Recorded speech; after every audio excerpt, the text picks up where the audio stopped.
On this vote, the yeas are 46, the nays are 53. Under the previous order requiring 60 votes for the adoption of this amendment, the amendment is not agreed to. Madam President, I move for reconsideration and ask that the motion be laid on the table. I thank the chair. Next, we have Senator McCaskill's amendment number 2030. Madam President, I call up my amendment number 2030. The clerk will report. The senator from Missouri, Mrs. McCaskill, proposes amendment number 2030. I ask. There's 2 minutes of debate equally divided. Madam President, Senate Bill 1789 makes significant changes to the Federal Employees Compensation Act, FECA, which I support. The changes seek to reduce overspending in the program. But this is an amendment that will allow a couple of considerations that I think are important to include. The amendment, along with other things, would improve upon the current program by providing those injured while deployed in armed conflict additional time to file a claim for FECA benefits and to ensure that deployed employees injured in a terrorist attack overseas while off-duty would receive the FECA benefits. It also creates an exemption for hardship if someone would be eligible for food stamps if their benefits are decreased even further. These provisions are similar to the FECA reform legislation, House Resolution 2465, that has already passed the House of Representatives, and I would ask for the consideration of the body of this amendment. Madam President.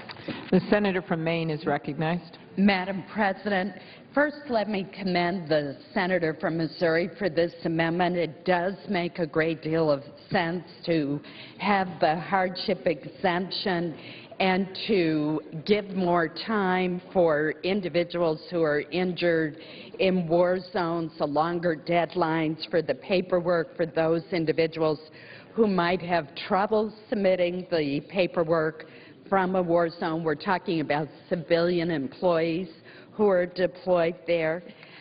This amendment makes a great deal of sense, and I urge that it be accepted by a voice vote. All time has expired. The question is on the amendment. All those in favor say aye. Aye. All those opposed, no. The ayes appear to have it. The ayes have it. The amendment is agreed to. Mr. President, Madam President, I move to reconsider and ask that the motion be laid on the table. Without objection, so ordered. Madam President, next on the list is Senator Coburn's amendment 2059, but I don't see Senator Coburn on the floor at this time. Senator Pryor, are you prepared to go? I know you are. Semper Paratus. Okay. Next, then we'll go to Senator Pryor's amendment number 2036. The senator from Arkansas is recognized. Thank you, Madam President. I would ask that we would go to Amendment 2036. The clerk will report. The senator from Arkansas, Mr. Pryor, for himself and Mr. Begich, proposes an amendment number 2036. Thank you, Madam President. This really, hopefully, will be a non-controversial bill. Basically, what it does is a sense of the Senate that the Postal Service should not close any postal facilities or post offices until enactment of this postal reform bill. So here again, this is a sense of the Senate, and the idea is we don't know exactly when the House is going to pass their bill, if they ever do, but we'll have a sense of the Senate on the record. The Postal Service self-imposed moratorium on closures expires May 15th. Hopefully what this will do is give them time to extend this until a bill is passed, and besides, if this bill does pass, and I hope it does, this is a major reset for the Postal Service, and I hope much of the rationale for closing these offices goes away with the passage of this bill. So, Madam President, I would love to have a voice vote on this if that's possible. Madam President. Senator from Connecticut. I thank my friend from Arkansas. This is a good amendment, and I support it wholeheartedly and move its adoption by voice vote. The question is on the amendment. All those in favor say aye. Aye. Opposed, no. The ayes appear to have it. The ayes have it, and the amendment's passed. Madam President, I move for reconsideration and ask that the motion be laid on the table. Without objection, so ordered. I thank the chair. Not seeing my friend from Oklahoma, Senator Coburn, on the floor yet. We will now go to the next amendment, Senator Rockefeller's amendment number 2073. The senator from West Virginia is recognized. Madam Chair, I call up my amendment number 2073 and ask consent that it be modified with the changes that are at the desk. Is there objection? Without objection, so ordered. And the clerk will report. The senator from West Virginia, Mr. Rockefeller, proposes amendment number 2073 as modified. Suspended. Without objection, so ordered. Madam Chair, as modified, this amendment would simply eliminate a very problematic provision in the underlying bill. It's at provision section 105, but it has a very bad effect, and this would clear that up. It would shift onto Medicare and raise premiums for current postal workers and retirees, in some cases by as much as 35%. There's more to it, but that's the bulk of it. And I would hope that it would be passed. Madam President, Senator from Connecticut. I thank the senator from West Virginia. Some questions were raised about parts of the bill relating to accessibility to Medicare by postal employees. I think there's been a good meeting of the minds here with this modification. I support the amendment as modified and move its adoption by voice vote. The question is on the amendment as modified. All those in favor? Aye. Aye. All those opposed? No. The ayes appear to have it. The ayes have it. The amendment is passed. Madam President, I move for reconsideration and ask that the motion be laid on the table. Without objection, so ordered.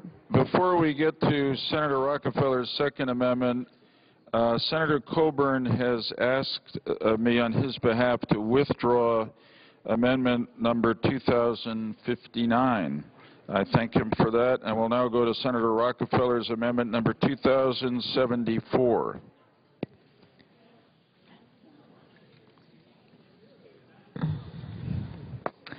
The senator from West Virginia is recognized. Madam President, I call up my amendment number 2074 and ask consent that it be modified with the changes that are at the desk. Is there objection? Without objection, I ask that the amendment be voice voted. the clerk will report.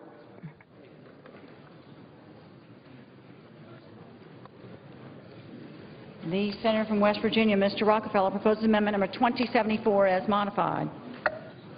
Ask unanimous consent that the order of the reading be dispensed with. Without objection, so ordered.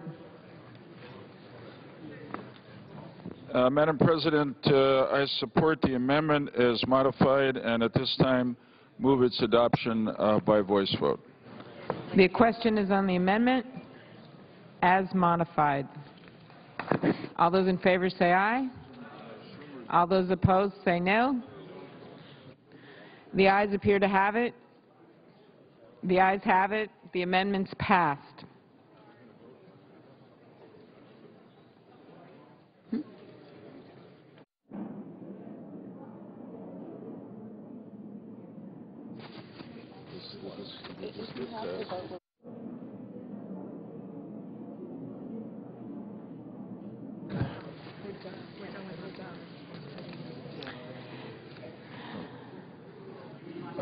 Madam President, The senator from Connecticut. next on the list is Senator Schumer's amendment number 2050.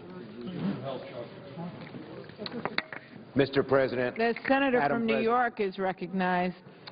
there are more than 35 million households and businesses that receive door delivery in every state across the country. As originally written, the postal reform bill would have pushed the Postal Service to stop delivering mail to individual doors and mailboxes. Instead, the Postal Service would install apartment complex-style group boxes where all of the mail for a given street or neighborhood would be delivered to the boxes that were grouped together in one place. Rather than have mail delivered to their mailbox or door, homeowners could have been forced to travel further from their home simply to pick up the mail. My amendment simply preserves the same door delivery only for customers who already receive it. In other words, for new complexes, they'll keep doing what they're doing, but for existing houses, they should keep the delivery the way it is. What some people may not know is the Postal Service already has the authority to eliminate door delivery. But the Postal Service has not mandated such a change because they know how unpopular it would be. By removing the door delivery provision from this bill, we can ensure that the Postal Service will continue to provide the door delivery service that our constituents expect and rely upon. I would urge my colleagues to support the amendment. And I call up my amendment number 2050. The clerk will report. Senator from New York, Mr. Schumer, proposes an amendment number 2050. I ask unanimous consent the reading be dispensed with, and my remarks that were given previous to calling up the amendment be added in afterwards and still hold with their singular veracity. Is there objection? Without objection, so ordered. Senator from Connecticut. Madam President, I move the adoption of the amendment by voice vote. The question is on the amendment. All those in favor say aye. Aye.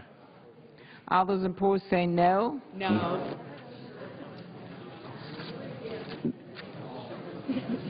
Appear to have it. The ayes do have it. The amendment's passed. Madam President, I move for reconsideration. Ask that the motion be laid on the table. Without objection, so ordered. Thank my colleagues again. Next will be Senator Tester, amendment number 2032.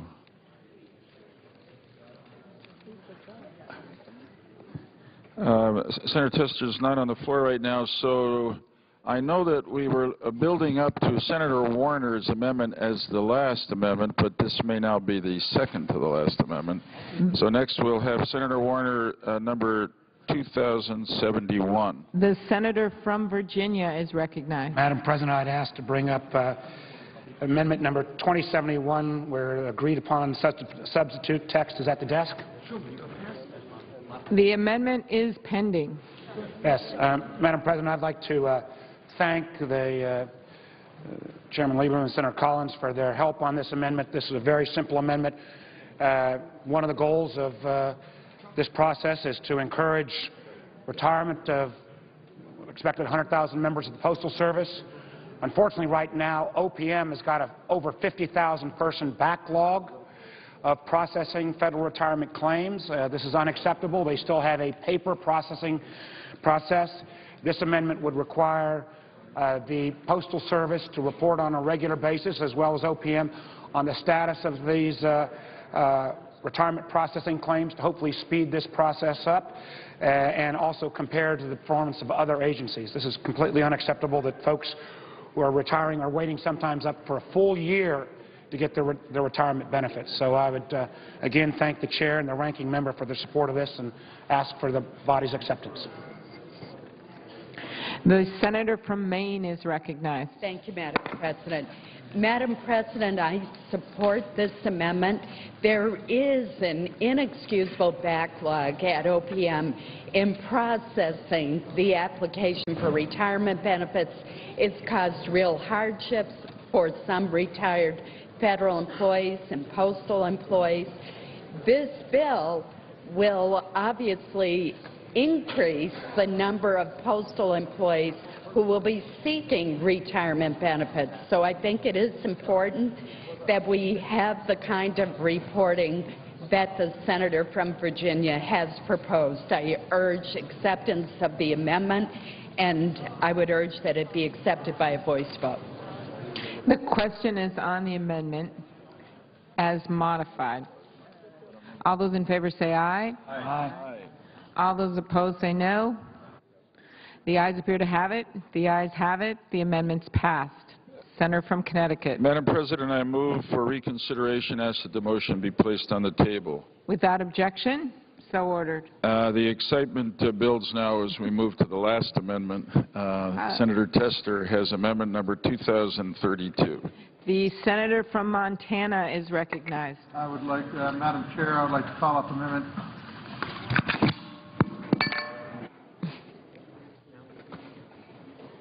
Madam Chair, I'd like to call up amendment 2032. The clerk will report. The senator from Montana, Mr. Tester, for himself, and Mr. Pryor, proposes an amendment number 2032. As per the consent, the reading be dispensed with. Thank you very much. This amendment is pretty simple. I want to thank Senator Paul for joining me on it. It basically is an amendment that reduces compensation for the senior execs at the Postal Service. It limits the 6 most senior postal services to a base salary no more than what we pay our cabinet secretaries, which is just a skosh under $200,000. You know, there's going to be some changes in the Postal Service.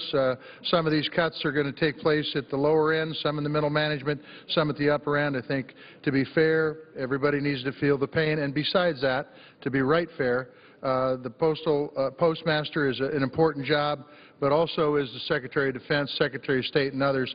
I don't think we should be paying them more than what we do our cabinet secretaries. After all, the Postal Service is public service, and I would ask for your concurrence on Amendment 2032. Madam President. The senator from Connecticut. Madam President, I thank my friend from Montana for his amendment. He's explained it well. I would move for its adoption by voice vote. The question is on the amendment. All those in favor say aye. All those opposed say no. The ayes appear to have it. The ayes do have it. The amendment is passed. Madam President, I move for reconsideration and ask that that motion be laid on the table. Without objection, so ordered. Madam President, colleagues, we have completed all the amendments on the bill, and we're ready to vote on final passage. I have a lengthy closing statement, which I would ask unanimous consent to place in the record as if read. Without objection, so ordered. Senator Durbin just pleaded with me to read it, but with all respect to my leader, I'm going to say no. I do want to thank the 3 colleagues on our committee, Senator Collins, Senator Carper, Senator Brown, for the work that everyone did to bring about a bipartisan bill that will bring necessary change to the Postal Service in order to save it. Make no mistake about it. This bill will bring the change that the Post Office needs to stay alive and serving the people and businesses of our country. And here's the bottom line. The Postal Service itself says that within 3 years, as sections of this bill are phased in, they will reduce their cost of operating by $19 billion. And probably in the year after that, they'll go into balance. That's what this bill will accomplish. I thank my colleagues on the committee, and I want to thank, and I will in the statement by name, the staffs of both sides and the floor staffs on both sides for the extraordinary work over a long period that was done to get us to this point. We still need 60 votes to pass this, and I appeal to my colleagues to do so with a feeling of confidence that we've met a problem here together and have offered a solution that will fix the problem for our country. I thank my colleagues, and I yield the floor to Senator Collins. Madam President. The senator from Maine is recognized. Madam President, I think... Could you please have order? Thank you, Madam President. Thanks. Madam President, I believe that the odds of our getting the 60 votes for final passage are increased if I put my statement into the record rather than delivering it right now.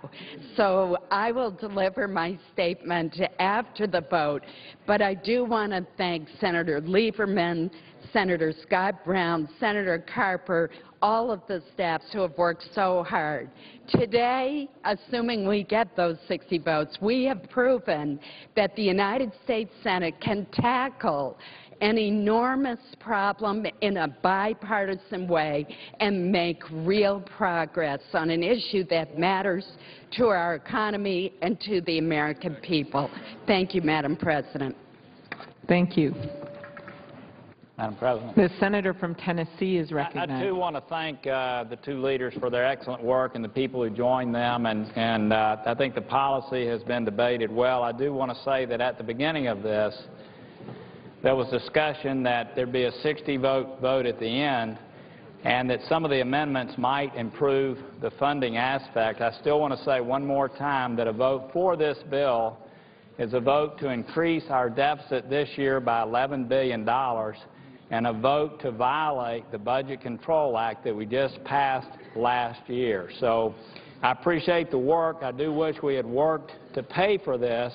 We've not done that, and I would like to remind everyone voting for this that we are, in fact, adding $11 billion to our deficit, more so than was laid out by the Budget Control Act. The Republican leader is recognized. Madam President, I just wanted to take a moment to congratulate both the chairman, Senator Lieberman, and the ranking member, Senator Collins, for handling a very, very difficult bill. It is, in my view, the way we ought to legislate, and we had a number of amendments that were important to our members. We're glad that they had an opportunity to offer it, and I wanted to just take the moment to congratulate Senator Collins and Senator Lieberman for a very skillful job in handling this very difficult piece of legislation. Thank you.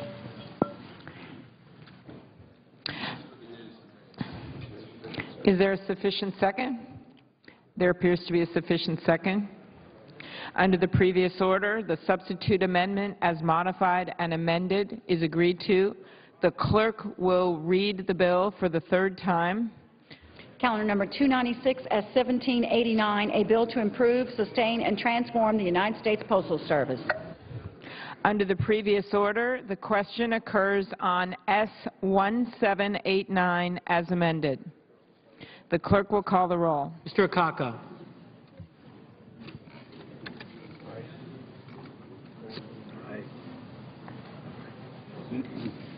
No.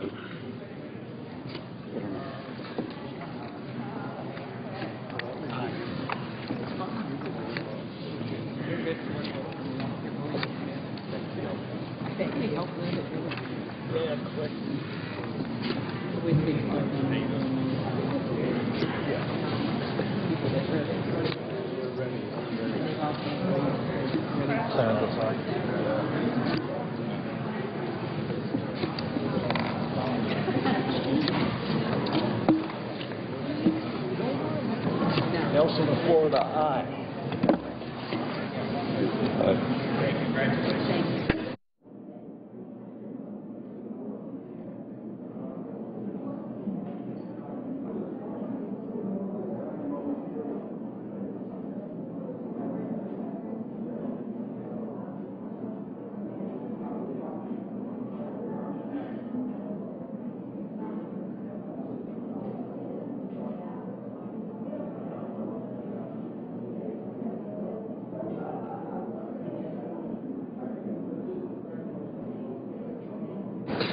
Mr. Alexander. Ms. Ayotte. Mr. Barrasso. Mr. Balkus. Mr. Begich. Mr. Bennett.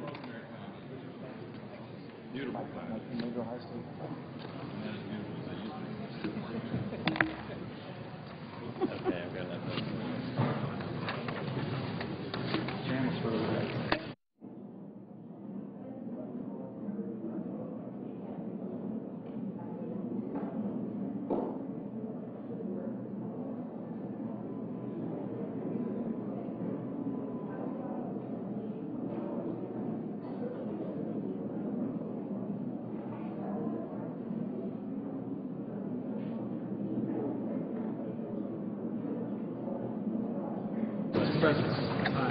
Did you know you got Mr. Bennett, Mr. Bingaman,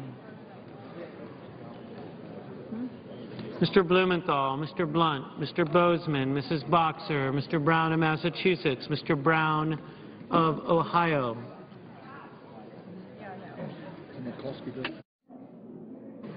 Mr. Burr,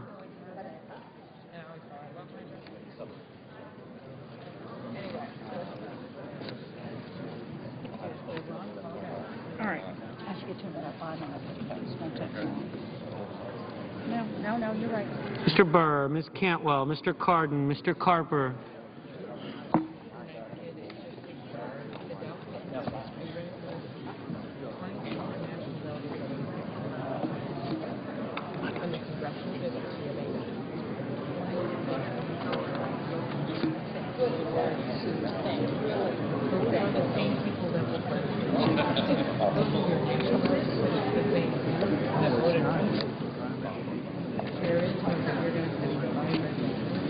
Mr. Casey, Mr. Chambliss, Mr. Coates, Mr. Coburn, Mr. Cochran, Ms. Collins, Mr. Conrad, Mr. Coons, Mr. Corker, Mr. Cornyn, Mr. Crapo, Mr. DeMint, Mr. Durbin, Mr. Enzi, Mrs. Feinstein, Mr. Franken, Mrs. Gillibrand, Mr. Graham, Mr. Grassley, Mrs. Hagan, Mr. Harkin, Mr. Hatch, Mr. Heller, Mr. Hoven, Mrs. Hutchison,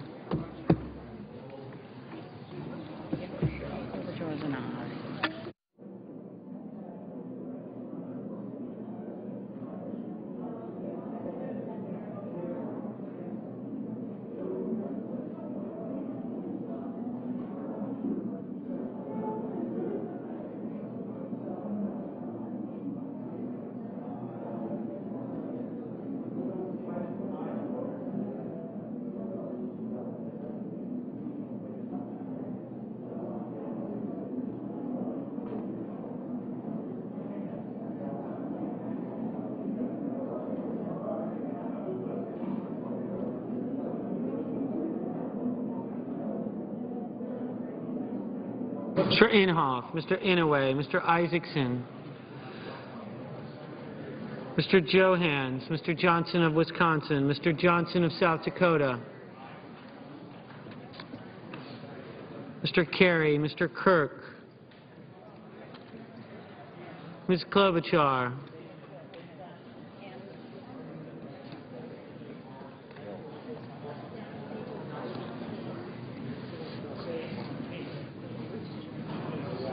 Mr. Cole, Mr. Kyle, Ms. Landrieu,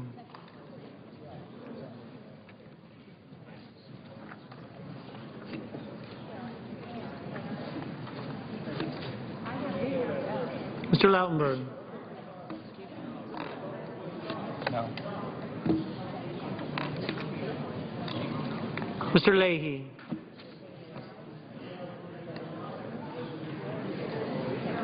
Mr. Lee. Mr. Levin.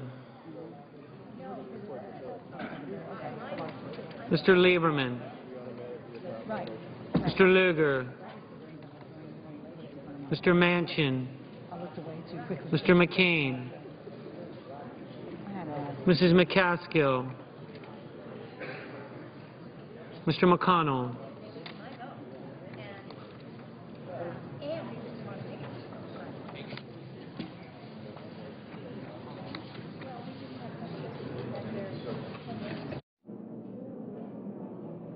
Mr. Menendez.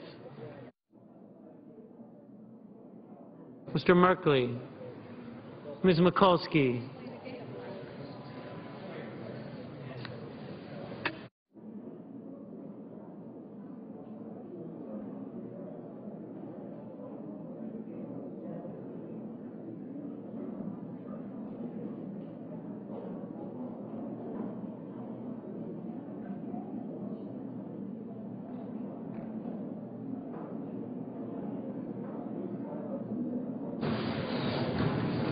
Mr. Merkley, Ms. Mikulski, Mr. Moran.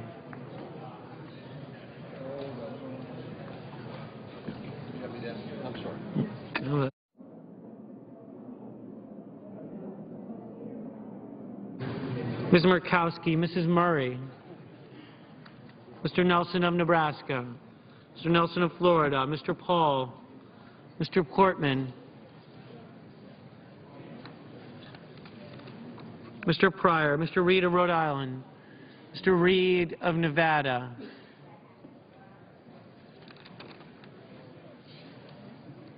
Mr. Risch,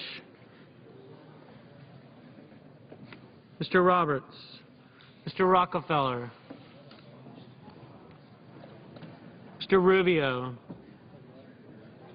Mr. Sanders, Mr. Schumer, Mr. Sessions,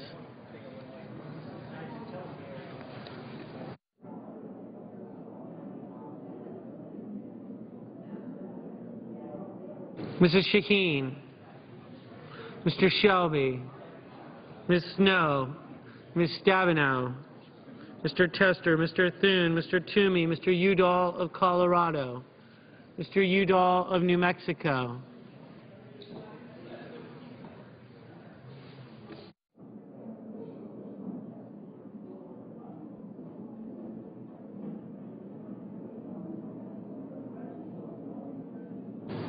Mr. Vitter, Mr. Warner, Mr. Webb, Mr. Whitehouse, Mr. Wicker, Mr. Wyden.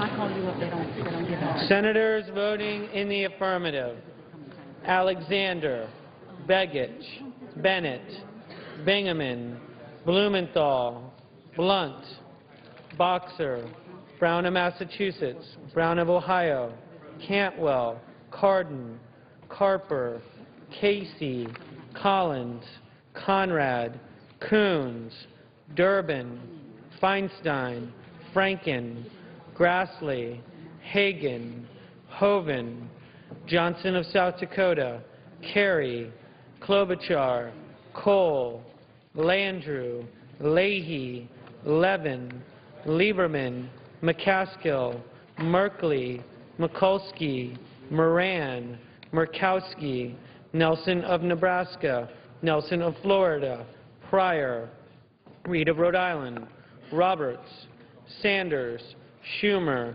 Shaheen, Snow, Tester, Udall of Colorado, Warner, Webb, Whitehouse, Wicker, Wyden.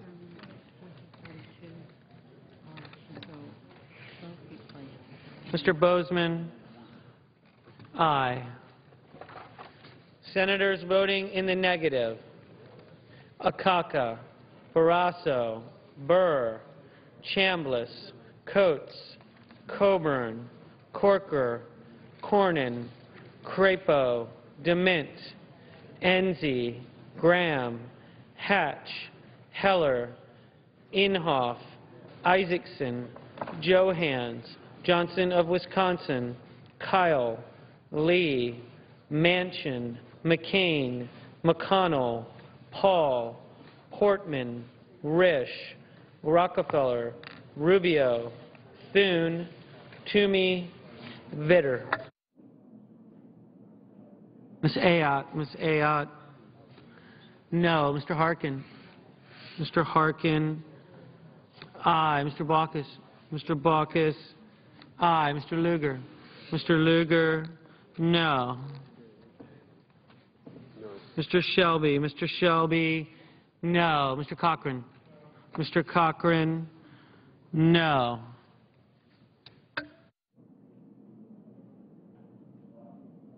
Mr. Inouye, aye.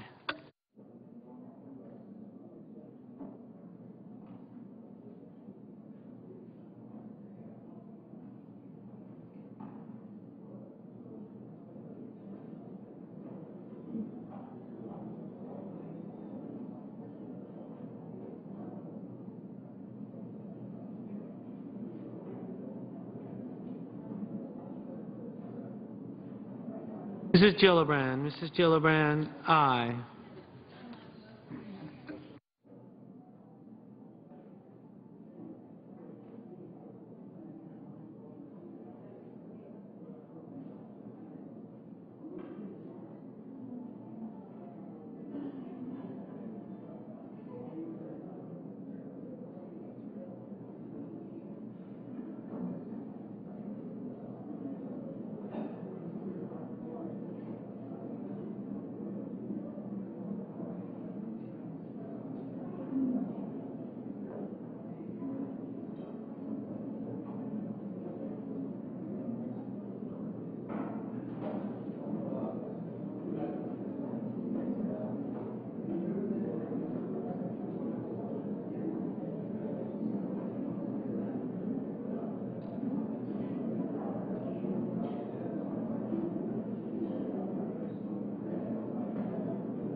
Mrs. Murray. Mrs. Murray, aye.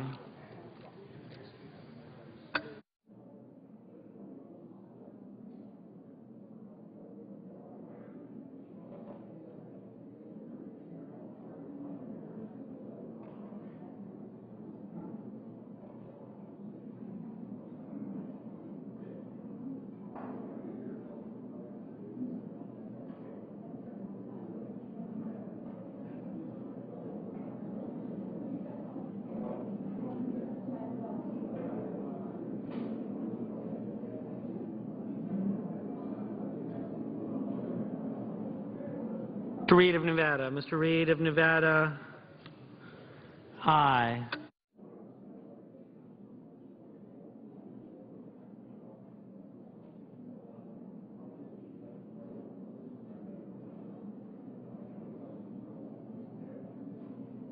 Mr. Lautenberg. Mr. Lautenberg,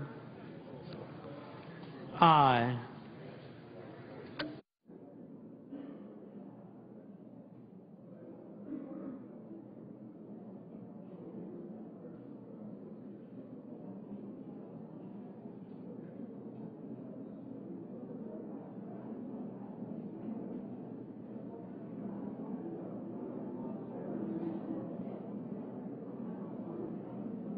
Ms. Stabenow. Ms. Stabenow, aye.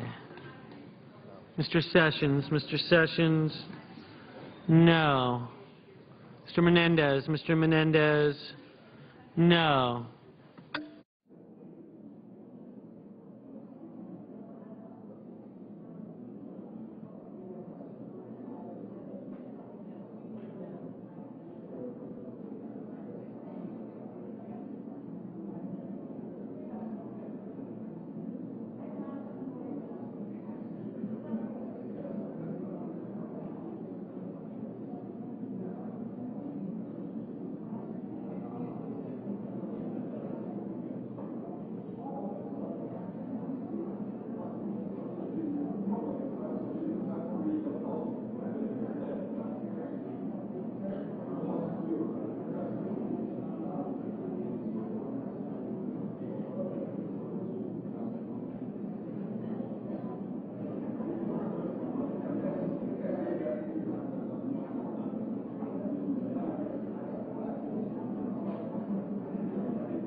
Mr. Cochran. Mr. Cochran,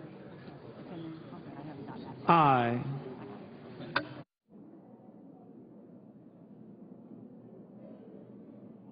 Mr. Udall of New Mexico. Mr. Udall of New Mexico, aye.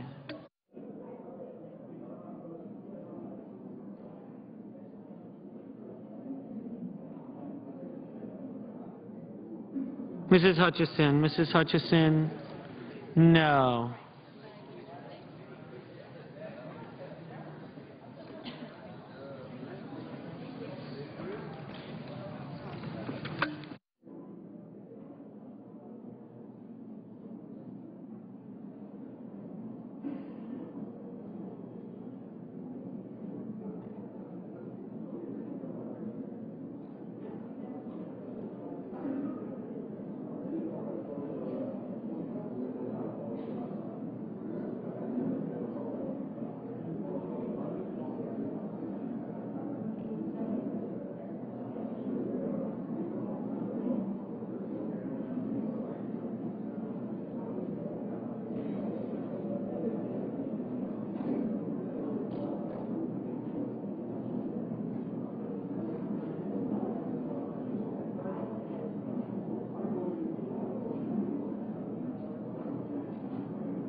moment. Okay. Are there any senators who wish to vote or to change their vote? On this vote, the yeas are 62, the nays are 37. Under the previous order requiring 60 votes for passage of the bill, as amended, is passed. The majority leader is recognized. Madam President, there's a number of issues we're trying to resolve, and we're going to try to do that as quickly as possible and notify the Senate as to what's going to happen next. At this stage, I don't know, but we're working on that. So I would suggest the absence of quorum. The clerk will call the roll. Mr. Akaka.